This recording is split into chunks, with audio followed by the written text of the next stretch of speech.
नमस्कार मित्रांनो, स्वागत आहे परत एका नवीन व्हिडिओमध्ये. आणि हा खरं तर उद्याचा ब्लॉग आहे, पण मी आज का व्हिडिओ काढतोय की मी आता जस्ट सीएनजी भरून आलोय. आणि मला बऱ्याच दिवसापासून मला मित्र सांगत होते की सीएनजी अगोदरच्या दिवशी भरून ठेवल्यावर कमी नाही होत, आणि काही मित्र म्हणत होते कमी होतो. तर आपण टेस्टच करणार आहे. तर आता हो का, मी तुम्हाला दाखवतो. फुल करून आणलाय सीएनजी फुल आहे. आणि मला एक दोन मित्रांनी सल्ला दिला होता की माग संध्याकाळी झोपताना की सीएनजीच्या मागच्या कॉक बंद करून ठेवायचा. तर बघू आता आता मी कॉक बंद करून ठेवतो आणि उद्या बघू किती कमी होतोय सीएनजी. आता जस्ट सीएनजी भरलाय, तर बघू काय होतंय. ओके, कुठं असतो? हा, ओके, बंद केला. आता बंद केलाय सीएनजीचा कॉक, आणि आता बघू उद्या काय होतंय. तोपर्यंत गुड नाईट. गुड मॉर्निंग मित्रांनो, आता झालेली आहे सकाळ. आणि बघूया आज काय विषय झालाय.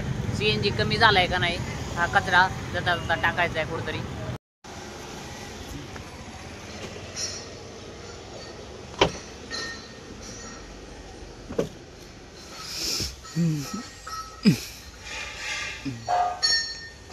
कॉक केला चालू, बघू आता काय होते.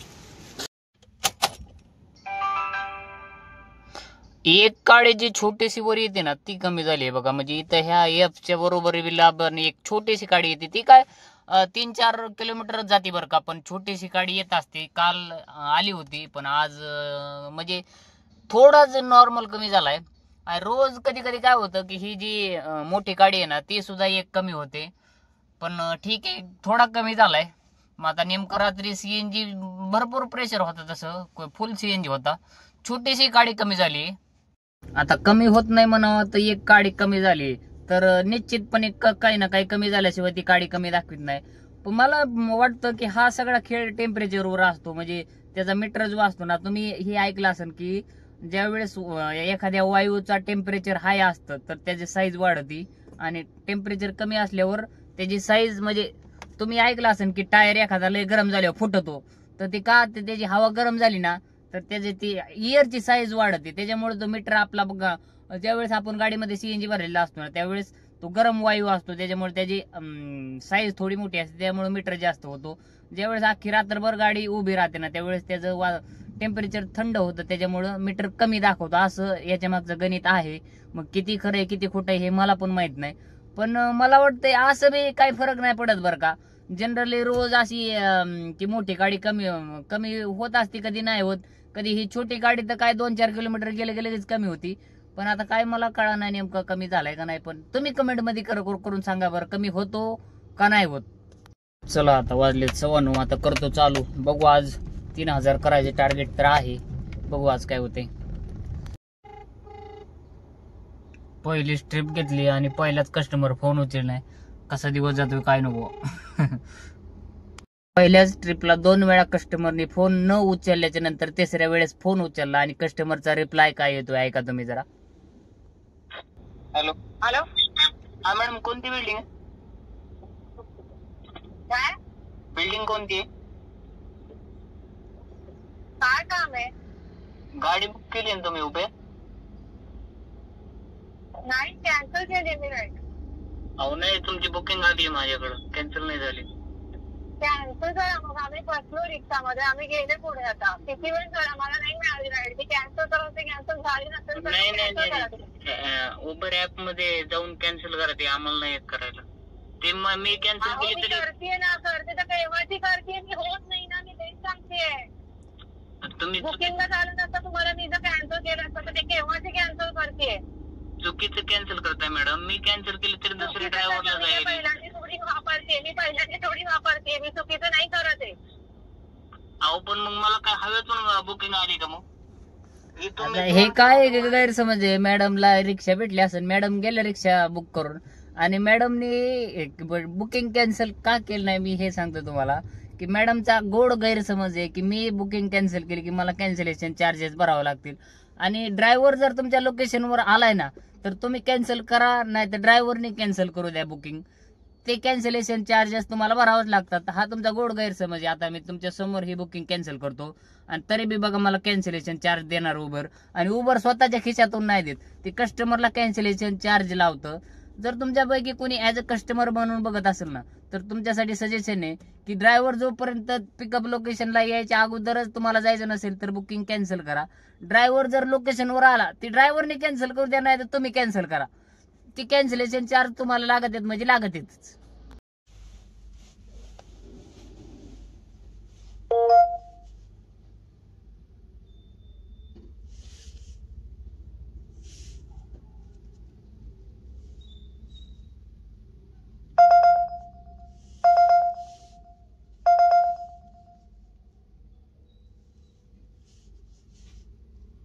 नेहमी आपल्या कामाची किंमत करीत जा रे, त्याची जाणीव ठेवीत जा. विषय काय होतोय की आता मला मित्राचा फोन आला दुबईवरून, तर त्यांचं काय, ते अगोदर ओला उबेरला पुण्यामध्ये गाडी चालवत होते, पण हेच रेट नाही, काम करायची इच्छा व्हाय नाही, ट्रॅफिक लय, ह्याच्यामुळे म्हणजे कामाची म्हणजे आपलं एक असतं ना की आपलं जे आपल्याला काम न करण्याचे बहाणे पाहिजे असते ते मिळत होते.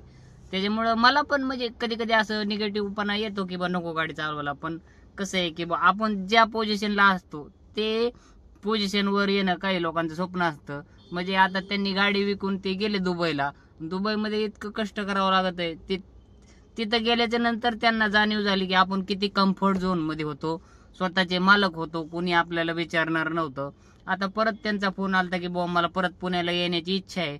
तर त्यांचं 1 वर्ष पण वायाला गेलं आणि पैसा गेला तर वेगळीच गोष्ट आहे. त्याच्यामुळं आहे त्या गोष्टीची चांगली जाणीव ठेवून तुम्ही जरी क्षेत्र बदलताय किंवा व्यवसाय बदलताय तरी मागचा पुढचा सगळा विचार करून मग क्षेत्र बदलत जा, परत पस्तावा व्हायला नको. आणि तसा विचार केला तर आपल्या ह्या कामातल्या निगेटिव्ह बाजू फक्त 1-2च आहेत. म्हणजे असं बी नाही की आपल्याला फार भीक मागायचीच वेळ आहे. आपल्याला पॉझिटिव्ह पॉईंट हे पण आहेत की आपल्याला पाहिजे त्यावेळेस काम करण्याची संधी मिळते, आपला कोण मालक नाही, आणि ह्या गोष्टीचा आपण ऍडव्हान्टेज घेऊन काम करू शकतो. सकाळचं 2-3 तास आपल्याला चांगला रेट मिळतो, संध्याकाळचं 2-3 तास म्हणजे सकाळ आणि संध्याकाळ तुम्ही जर पीक टायमिंगला ज्या टायमिंगला धंदा असतो तर सकाळचं 1000 रुपये, संध्याकाळचं 1000 रुपये, म्हणजे असं 2000चं काम तर सहज होतं. त्याच्यामुळं एक प्लॅनिंग करून जर काम केलं तर ठीक आहे. आणि आता ह्या मित्रांनी जे ओला उबेरला गाडी म्हणजे विकण्याचा निर्णय घेतला त्याचं कारण होतं की बुवा रस्त्यावरचे ट्रॅफिक आणि जे मवाली लोक असतात किंवा भांडण वगैरे कधी बी घासाघुशी झाली की अंगावर जाऊन येतात. तर ह्या सगळ्या गोष्टी एक पार्ट असतात. आणि म्हणजे कुणासोबत म्हणजे सगळ्यांसोबत ह्या गोष्टी होतच राहतात. माझ्यासोबत आता माझी तब्येत तर लय किरकोळ आहे, माझ्यावर तर अगोदर कुणी पण धावून यायचं. पण मी एक माझ्या स्वतःशीच नियम घालून घेतलेला आहे की आपल्याला 100 मीटर जरी आपलं मागं जायचं असलं तरी बी मी इथून रॉंग साईडने रिव्हर्स नाही घेत, तो फिरून येतो. म्हणजे 100 मीटर जरी मला रिव्हर्स जायचं असलं तरी मी असं फिरून येतो पुढून, पण असं रिव्हर्स नाही जात. म्हणजे असे स्वतःशीच काही नियम घालून घ्यायचे की बा अजिबात नियम तोडायचा नाही. आणि घासाघुशी होते तर मग त्यासाठी मी डॅश कॅम बसवलेला आहे गाडीमध्ये की बुवा कॅमेरा असला तरी समोरचा माणूस बी बोलताना जरा विचार करून बोलतो आणि कस्टमर पण जरा विचार करून बोलतो. ह्या सगळ्या गोष्टीची आपण काळजी घेतली ना तर एवढं जास्त काही अवघड जात नाही. म्हणजे माझी तब्येत तुमच्या सगळ्यांपेक्षा लहानच आहे अशी मी गृहीत धरून चलतो. तर मी इतक्या सहजपणे म्हणजे फार दिवस झाला नाही मी असं गाडी चालवतो. 2-2.5 वर्ष झालं की मी या ड्रायव्हिंग क्षेत्रामध्ये आलोय. मला पण काय ढेकळं कळत नव्हतं. हळूहळू शिकत इंटरसिटीचा अनुभव घेतला. मी लय उरफाट्या ट्रिपा मारल्यात, कुठं का तोट्यावर ट्रिपा मारल्यात. पण आता म्हणजे बऱ्यापैकी मला पैसे मागं राहतात. म्हणजे सांगायचं तात्पर्य हे की बुवा इच्छा असली ना काम करायची तर होतं काम. आणि बऱ्याच लोकांचं म्हणणं असतं की पहिला लय रेट मिळायचा आता परवडत नाही, इतक्या कमी रेटने तुम्ही जाताय असं तसं. किंवा बऱ्याच लोकांची अशी मेंटॅलिटी असते जोपर्यंत मला 20 रुपये किलोमीटर रेट भेटणार नाही तोपर्यंत मी ट्रिपच एक्सेप्ट करणार नाही. अरे भावांनो, कंपनीने ठरवलं 20 रुपये रेट द्यायचाच नाही तर तुम्ही तसंच बसून राहणार का सकाळपासून संध्याकाळपर्यंत? तर काही ना काही त्याच्यावर पर्याय काढावाच लागतो आपल्याला. काळानुसार बदलावं पण लागतं. आणि जिथं बदल होण्याची शक्यता असते तिथं लोक आता जाऊ द्या, नको तो विषय काढायला, पण जिथं साथ द्यायची असते तिथं लोक साथ देत नाहीत. आणि नंतर ज्यावेळेस आपलं सगळं सुरळीत चालू असतं त्यावेळेस मग बोलत राहतात की बाबा परवडत नाही, धंदाच नाही. तर धंदा नाही करणाऱ्याला धंदा असतोच नेहमी. का तर बरेच लोक आता ह्या कंडिशनला सुद्धा 3-4 हजार दिवसाचे कमवतात, पण ते कोणाला दिसून पण येत नाही, कोणाला म्हणजे त्याचा मतलब बी राहत नाही. म्हणजे काम करणाऱ्यासाठी काम असतंच नेहमी. आणि अजून एक विषय सांगायचा म्हणजे की बुवा आपल्याला कसं आहे की बुवा एक कम्फर्ट झोन मध्ये आलेला असतो. आपण कधीतरी लय 4,000-5,000 दिवसाला बघितलेले असते. आता आपल्याला 2-2.5 हजारासाठी इतकं काम करायचं नको वाटतं. त्याच्यामुळं कसं आहे नको म्हणजे आपल्याला वाटतं की आपण जे कष्ट करतोय 2-2.5 हजारासाठी ते फारच कष्ट करतोय. म्हणजे ती आपले एवढं कष्ट कोणीच करीत नाही. पण मित्रांनो कधीतरी आपल्या गावाकडे जाऊन बघा. माझी सुद्धा मी गाडी विकली ना त्यावेळेस मला वाटायचं मी लयच गाडी चालवतो, माझे इतकं कष्ट कोणीच करीत नाही. पण ज्यावेळेस मी गाडी विकून गावाकडे गेलो ना महिनाभर कांदा काढायला, त्यावेळेस मला जाणवलं, बारीक जाणवलं की बा कष्ट कशाला म्हणतात. अर्धा तास कांदे काढायला लागलो ना तर कुठून कुठून घाम येतो हे चांगली जाणीव होती. म्हणजे आपल्यापेक्षा कमी पैशावर कितीतरी लोक कुणी गवंड्याच्या हाताखाली जातं, कुणी कशाच्या हाताखाली जातं.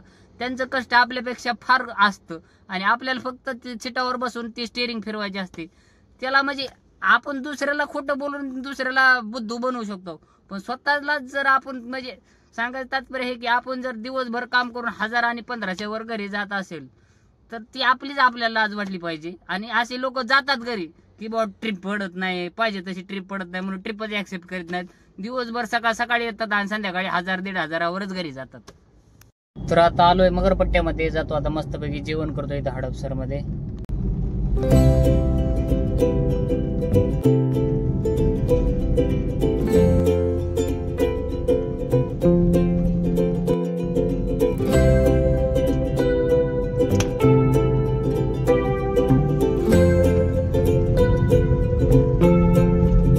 आता मस्तपैकी जेवण करून आलोय, आता करतो चालू, बघू आता संध्याकाळपर्यंत किती होते.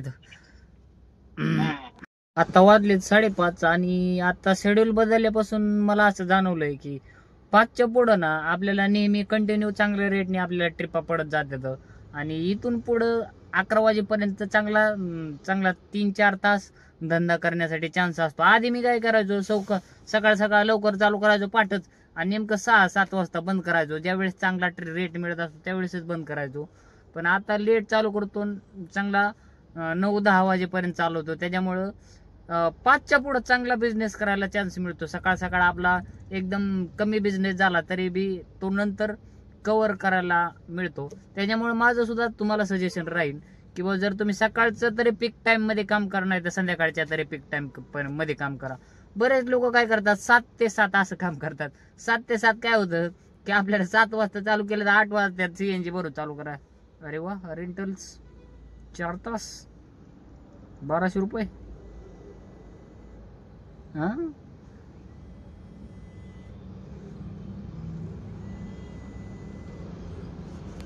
त्याच्यामुळे माझं तुम्हाला सजेशन राहील, एक तर तुम्ही सकाळून जर चालू करत असताल तर आयला परत येते रेंटल घेऊ का काय, घेतोच.